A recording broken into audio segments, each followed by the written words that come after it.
Last mini விலாகோட continuation தான் இது. திருப்பதியில் இந்த ஜீப்பில் வந்து ஏறிட்டோம். ஸோ பஸ்னால் வந்து 90 ருபீஸ்ன்னு சொன்னாங்க, இந்த ஜீப்னால் வந்து 120 ருபீஸ்ன்னு சொல்லியிருந்தாங்க. ஸோ அதனால நாங்கள் வந்து ஜீப்பே எடுத்துட்டோம். ஜீப்பில் வந்து கொஞ்சம் தூரம் போனதுக்கப்புறம் அந்த செக்கிங் பாயிண்ட் வந்து வருது. நம்ம எதுவும் பிளாஸ்டிக்ஸ் அதெல்லாம் தேவையில்லாததெல்லாம் எதுவும் எடுத்துகிட்டு போகக்கூடாது அப்படின்னு சொல்லிட்டு செக் பண்ணுறாங்க. அண்ட் அந்த செக்கிங் பாயிண்ட் முடிஞ்சதுக்கப்புறமா ஒரு ஹாஃப் அன் ஹவர்லேயே நம்ம வந்து மேலே போய் ரீச் ஆகிடலாம் கோவிலில்.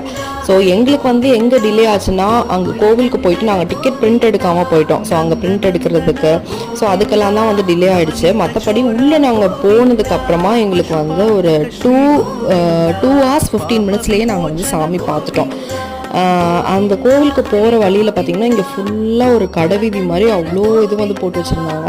சாமி வந்து ஒரு 8 வருஷத்துக்கு அப்புறம் நான் திருப்பதி போகிறேன். நல்லா நிதானமாக சூப்பராக சாமி பார்த்தாச்சு. வெளில வந்தோன்னா செம்ம பசி. ஒரு பன்னீர் ரைஸ் வாங்கினா அது புளியோதரை மாதிரி இருந்தது. பட் சாப்பிட்டுட்டு கிளம்பிட்டோம்.